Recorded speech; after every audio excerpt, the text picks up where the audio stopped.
On the first official day of the campaign, what did each of the politicians do? Just wanted to do that. Cameron went to Buckingham Palace to ask for Parliament to officially be dissolved. Did Miliband go to the palace as well? No, he gave a speech Pays his £8 and had a look around the picture. Miliband gave a speech to business leaders, while Nick Clegg actually went to a hedgehog sanctuary. Of course, yeah. Something that he soon regretted. Really poorly. She got maggots in every orifice. So she could no longer look after the hedgehog.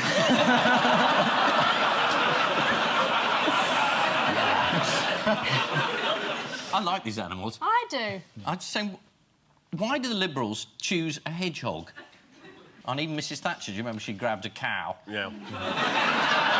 And did Miliband have an animal? Did he not join in? I haven't got I one. would have liked him seen with a massive tarantula on his face. Farage didn't do an animal thing, did he? Not that I know of, but... He met her with Joey Essex, which was similar. Maybe he thinks Joey Essex is a baby kangaroo. So where did David Cameron decide to start pumping himself up? Where did this happen? Yes. I mean, geographically, where? Was it in the Ghoul area? He was visiting the Institute of Chartered Accountants. Oh, yes, I see. Oh, that's a really pumped-up kind of place. Exactly right. Yeah, do you want to have a little look at this? Yeah. And if I'm getting lively about it, it's because I feel bloody lively about it. And if you think I'm going to roll over in the next 10 days and let Ed Miliband and Alex Salmond rack that, you've got another thing coming. Taking a risk, having a punt, having a go. That pumps me up. I think that passes for hysteria amongst the accountants. Yeah. As well as being bloody lively and pumped up, what else is David Cameron going to do? He's not going to put up taxes. He's not going to put up taxes. It's more than that, But how is he going to ensure he's going to pass By an a act law of Parliament to stop people like himself putting up taxes? It's the most pathetic gesture I've ever seen. Saying, look, I can't be trusted not to just whack up income tax as soon as I get in, so I'm going to pass a law to stop me.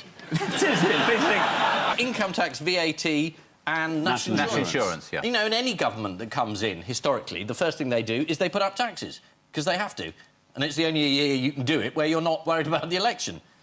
So taxes will go up. He'll have to find some other ones. Or break the law and be arrested. Or maybe he knows he's not getting in anyway. Oh, the Kent police. George Osborne was very good on this in 2009, when because Brown was talking about passing legislation. Yeah, Gordon Brown outlawed child poverty. Yeah. Gone. Thank God for that. Don't have to worry about that anymore. It's against the law. No, it's finished. The low point of the media coverage this week, I think, was the analysis of Samantha Cameron's feet.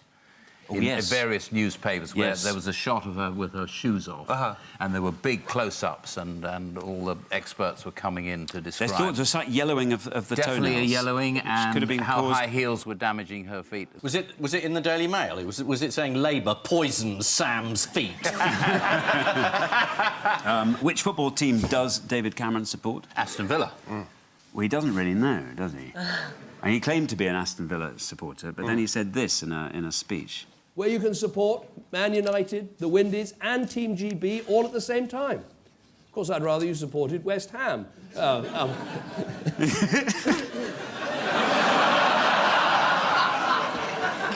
He seemed to realise he'd said the wrong thing. How did he explain his mistake? I don't support West Ham or Aston Villa. I'm no interested in football. We played rugger where I come from. But a lot of people watch football, so I pretended to have an interest in it in order to gain their votes. Good evening. Welcome to Have I Got News For You? I'm Alexander Armstrong. In the news this week, there's evidence that now the election's over and done with, someone's got a lot of presents to wrap up for his generous Russian donors.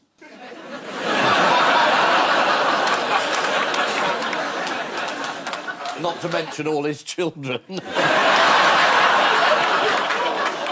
In Maidstone, one rookie reporter hasn't been told that the venom in Dominic Raab's spittle can be deadly.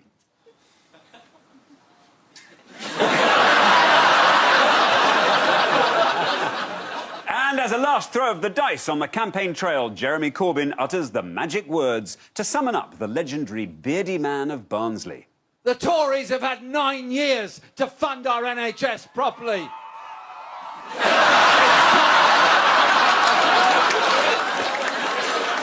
On Ian's team tonight is a comedian who did Hispanic studies at university. Presumably he got a 2-1. Please welcome John Richardson.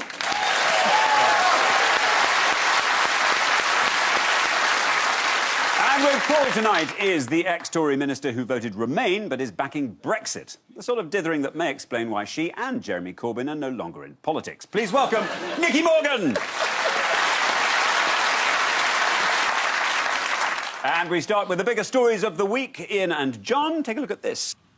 Oh, right, hang on, here he comes. 5 seats, that's optimistic. That's your own personal exit poll. And there's Boris and the blonde he's in love with, himself.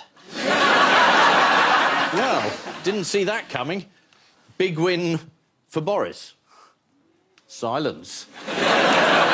Yes, but everyone a bit stunned. For those of us who stayed up all night, I think John Curtis just ruined it. And if you're going to tell us the result at 10 o'clock, why stay up? I had a friend who didn't watch at all, woke up and saw Boris Johnson saying, I won a big majority, and was delighted, because thought he was lying, obviously. And it had been a good night, but sadly, it wasn't true. And it does prove the old adage, you know, you can fool most of the people most of the time if you lie enough. Good news for the Loch Ness Monster as well. Good news for the Loch Ness Monster? Yes, great news. It's been a great night for the Loch Ness Monster. In what sense? Well, because... It's going to get Ruth Davidson to accompany it round the loch. This is exactly right. If the SNP had reached 50 seats, Ruth Davidson had promised to swim naked in Loch Ness, and they only got 48. What did Boris say last night had given him? Just a massive boner. Absolute stonk on. He said in a speech it had given him a stonking mandate. That used to be an aftershave, didn't it? What's amazing, you have to look at it from Corbyn's point of view, the only warning we had, really, was all the times it's happened before and all the people who said this is exactly what would happen. So sometimes you've got to hold your hand up and say, who was to know? Apart from all the people who knew. And literally everyone got it wrong. Even the most overexcited Tories thought they were going to get a few. It's difficult for them to judge a system where it really should be... The number of MPs you have should be reflected by the number of memes that are retweeted on Twitter. Because up until 5 to 10, I thought, this is going to turn out all right, you know. Yeah, well, Twitter had a big Labour win. Yeah. But as so often with Twitter, they're wrong. Right, and that welcome interruption means it's time once again for a bonus buzzer election round, so let's get started. And the category is... Where am I? Where am I? I'm UKIP parliamentary candidate for Birmingham, Harjinder Singh, but where am I? He's in the street. He's in the street. Well, he is, of course, standing near junction 7 of the M6. He's waving at passing cars. He's been doing this 13 hours a day for the last 2 weeks in a bid to win votes. Locals in a nearby pub were asked if they were going to vote for UKIP. What did they all reply? No. No! There we are. Fingers on buzzers. Here is your next question. Are we allowed to do jokes about UKIP? I thought we'd been referred to the Kent police. Yeah, after last week's show. And the police were very rightly quite surprised. Usually they're investigating UKIP, not following up complaints. But anyway, well, I hope we're going to be jolly careful, because it's the Representation of the People's Act. So if you make jokes about Farage or UKIP, they could well complain. Well, he's already threatening the BBC, isn't he, to slash the licence fee as a revenge for that audience on the opposition. But it's funny when anyone says that, you know, there were some pretty racist jokes made at, say, the UKIP gala. He says, oh, it was a joke, we're going to have censorship now. I think the Kent police are going to be round again. Yeah. Next, here's UKIP parliamentary candidate for the West Midlands, Claire Braund. Can you tell me what happened next?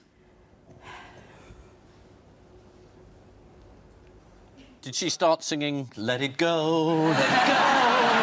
You are so close. I mean, that is almost exactly right. Yes, let's... No. Let's just have a look.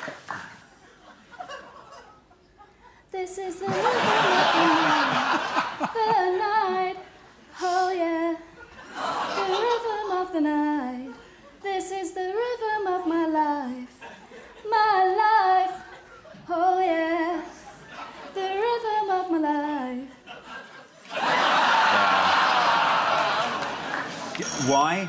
Why? Yeah. That's a no from me. Looking at the whole Conservative election campaign, was it a debacle, a catastrophe, or a shambles? A catastrophe. Oh, there was a lot of tossers involved. All of those things. All of those? Absolutely all. It was the worst election campaign I think I've ever seen anybody run. What, including yours to challenge Jeremy? Thank goodness.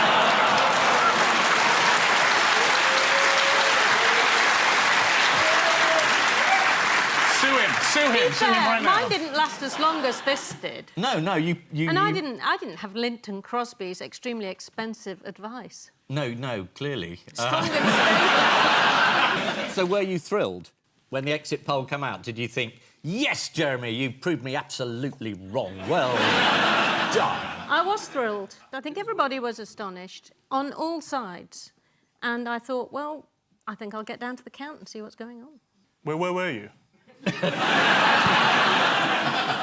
Well, normally at the end of an election campaign, you dash home because you've been up for 17 hours, you've knocked on as many doors as you can, you're absolutely exhausted. You go home, you have a quick bath, you get your suit on, you turn on the telly to see what the exit poll is so you can see what the result's actually going to be, and then you digest that for a bit, and then you go to your own count to see what's happening. How do you have a quick bath?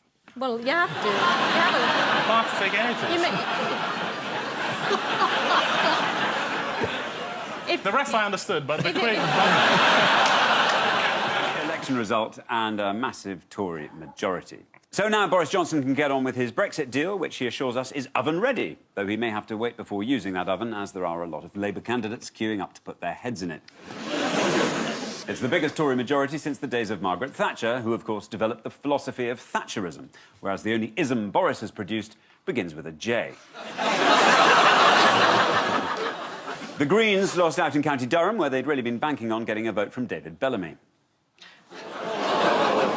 Dead people. Oh, gosh. Yes. The Greens managed to get one seat. Biggest climate crisis in history, one seat. Got to be something wrong with the system, hasn't there? Absolutely. And I can trust this government to... Paul and Nikki, take a look at this. Yes, Boris Johnson on a phone-in. Jeremy Corbyn, how many minutes left as leader? This is her new job. She's doing quite well there.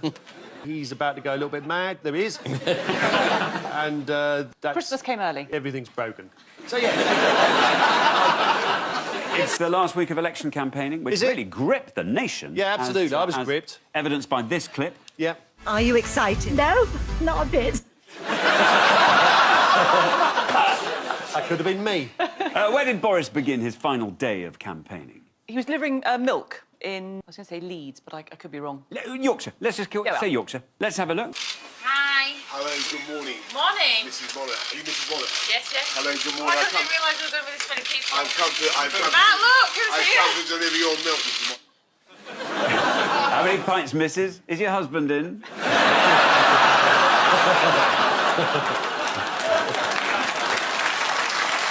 How many pints of milk has that poor woman got then? Yeah. I'm afraid of it. They're obviously stockpiling there. They know something we don't. Boris Johnson got into difficulties on his round. He was ambushed by someone asking him for an interview. That's right. Which is, you know, absolutely appalling thing to ask of a man who wants to be Prime Minister. So he rightly went away and hid in a fridge. Let's have a look. I've just had a reaction here from one of the minders. OK, don't need to push, thanks very much. On his face. Wow. That minder. You're not getting near Boris. Prime Minister, will you come on Good Morning Britain and deliver on your promise to talk to Piers and Susanna? We're ready to go. We're live on ITV right now. Prime Minister, we have an earpiece in my pocket. You're more than welcome to come on. Mr Johnson, while you have 5 minutes, you're live on Good Morning Britain. Could you talk to Piers and Susanna for me? I'll be with you in a second. Yeah, I have an earpiece here in my hands, ready to go. Well, he's been taken inside, into the freezer. He's gone into the fridge. He's got milk to get on and deliver. He's got customers waiting. Then he shouldn't be in a fridge then, should he? The days of accountability and asking people their opinion are over. You just hide from the questions you don't want to answer. You lie about the things that you want to do. And then you get a stonking mandate. Get a big...